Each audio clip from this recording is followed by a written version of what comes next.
India powering past global trade uncertainty, surprising markets with an 8.2% on-year growth in the second quarter. 8.2% Bharat की GDP पिछले साल की दूसरी तिमाही में 5.6% थी और ये फर्क देखकर समझा जा सकता है. And reinforcing its position as the fastest growing major economy. इतनी फ्रस्ट्रेशन, गुस्सा, दुख और शर्म है भारत के जीडीपी के शॉक में. इसमें कई लोग शॉक जा चुके हैं. नाज़रीन, जीएसपी प्लस स्टेटस, इसके हवाले से एक खबर है मेरे पास, मैं आपके साथ शेयर करता हूं. यूरोपीय यूनियन ने जो खबर आई है, 8% से भी तेज बढ़ी भारत की जीडीपी. अमेरिकी टैरिफ का नहीं दिखा कोई असर. यूनियन ने पाकिस्तान से जीएसपी प्लस स्टेटस जो है इस हवाले से कुछ पेशरफ्त की है और उसके बारे में 100 से ज्यादा सवाल पूछ लिए हैं. देखें, मतलब आज दुनिया कह रही है फ्री ट्रेड एग्रीमेंट यूरोप करना चाहता है, बर्तानिया ने किया है, अभी कनाडा भी आ गया है, नाराज था उसको भी आना पड़ा है. तो आए तो मतलब कुछ है तो आए है ना. बैड न्यूज पाकिस्तान के लिए एक दफा फिर वीजा मुश्किलात जो हैं वो नजर आ रही हैं दुबई को लेकर. और क्यों वीजा मुश्किलात हैं, चाहती हूँ कि क्या इन्होंने तभी ये जानने की कोशिश की है कि भूख की तड़प और कतारों में खड़े होकर हाथ फैलाने की जो जिल्लत है, ख्वारी है, वो क्या होती है. इंडिया एंड इंडोनेशिया की ये डील जो है वो डेफिनेटली एक इंपॉर्टेंस इख्तियार कर चुकी है. इंटरनेशनली अगर बात की जाए 450 मिलियन की ये डील जो कि ब्रह्मोस से रिलेटेड है. अगर देखा जाए तो डिफेंस का एक बहुत बड़ा कदम. It is very very simple. We have hit 8.2%. We are reaccelerating into the growth mode. Hello friends, जय हिंद. हिंदुस्तान स्पेशल में आपका स्वागत है दोस्तों. यूएस टैरिफ से जुड़ी चुनौतियों के बीच अर्थव्यवस्था के मोर्चे पर एक बहुत बड़ी खबर आई है. इंडियन इकोनॉमी ने उम्मीद से बेहतर प्रदर्शन किया है. 28 नवंबर को सरकार की ओर से जारी आंकड़ों के अनुसार भारतीय अर्थव्यवस्था ने लगातार तीसरी तिमाही में अपनी शानदार रफ्तार जारी रखी है. जुलाई सितंबर में जीडीपी ग्रोथ रेट 6 तिमाहियों के उच्चतम स्तर पर 8.2% पर पहुंच गई है, जबकि पिछली तिमाही में यह 7.8% थी. इससे पहले आर्थिक विश्लेषकों ने दूसरी तिमाही में आर्थिक वृद्धि दर 7% से 7.5% के बीच रहने का अनुमान लगाया था, लेकिन यह उनकी उम्मीद से कई ज्यादा बेहतर है. जीडीपी के आंकड़ों ने ट्रंप को भी एक बहुत बड़ा झटका दिया है. ट्रंप ने भारत के ऊपर 50% टैरिफ लगाए. इसके बावजूद भारत जितनी रफ्तार से बढ़ रहा है, ट्रंप भी हैरान परेशान दिखाई दे रहे हैं. उधर जीडीपी के आंकड़ों पर प्राइम मिनिस्टर मोदी ने उत्साह जताया. उन्होंने कहा जीडीपी ग्रोथ 8.2% काफी उत्साहजनक है. भारत के जीडीपी के शॉक में, इसमें कई लोग शॉक जा चुके हैं और इस जीडीपी के शॉक में आईएमएफ ने पहली एक डाउन साइडेड रिपोर्ट डाली है कि भारत तो बढ़ ही नहीं सकता, इतना नहीं बढ़ सकता. कि भारत की जीडीपी जो Q2 की आई है, इट इज 8.2%. पिछली बारी जब आई थी 7.8% से कहीं ना कहीं लोगों की वैसी हालत खराब हो गई थी. अभी तो देखिए 8.2% अगर आप बोल रहे हैं तो भाई साहब this is a whole new paradigm of the game. और यहाँ पर एक चीज बड़ी क्लियर हमको दिखती है कि साहब this is not cooling down. जो सब लोग बोलते हैं भैया नहीं you know that initial part was a fluke, infrastructure की वजह से भारत बढ़ा है, इस वजह से उस वजह से, काफी सारी अंग्रेजी हमको सुनाई जाती है. All that is all a fluke. ठीक है, point is very very simple. We have hit 8.2%. We are reaccelerating into the growth mode. And यहाँ पर आपको बड़ा क्लियरली दिखता है कि manufacturing output, in spite of the fact कि दुनिया की वाट लगी हुई है, आपके ऊपर सैंक्शन लगे हुए हैं, दे डिडंट स्लो डाउन.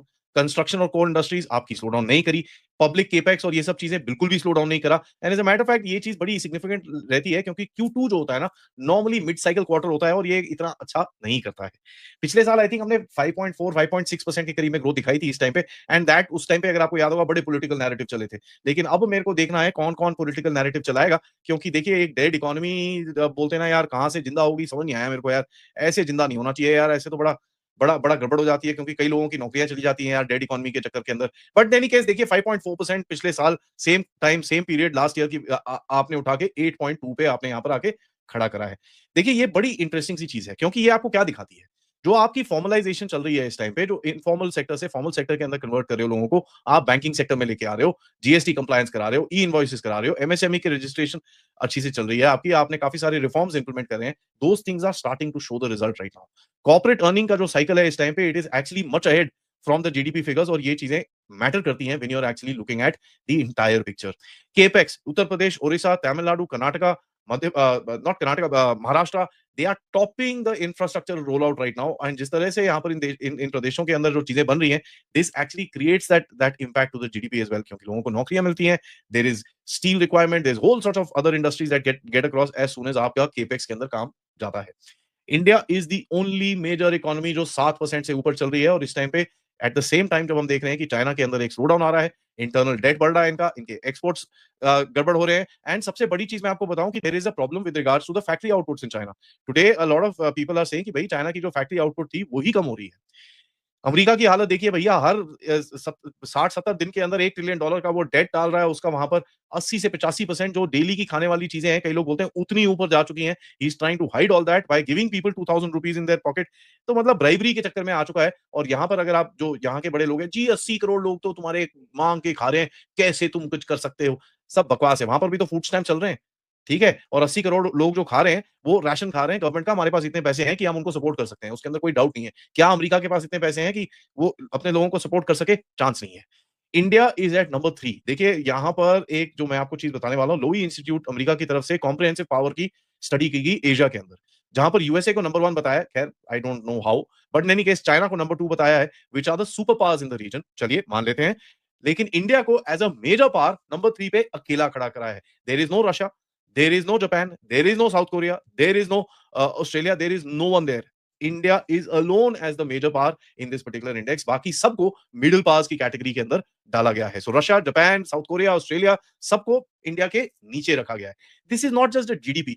देखिए कॉम्प्रिहेंसिव पावर जो होती है, it includes military, diplomacy, resilience, tech, resources, adaptation, people, बहुत सारी चीजें उसके अंदर होती हैं, जहां पर आप एक पूरी पावर की तरह इमर्ज कर रहे हो, रादर देन सेइंग भैया मेरी तो जीडीपी सब कुछ स्ट्रांग है लेकिन बाकी सबकी वाट लगी हुई है। It's not like that. India is got a overall sort of this thing. So recognise third pole आप यहां पर बोल सकते हो।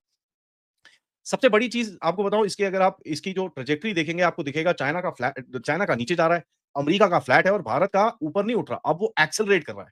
सो एक्सेलरेट इसलिए कर रहा है क्योंकि जो आपका कॉम्प्रिहेंसिव नेशनल पावर है, as far as your country is concerned, that is growing.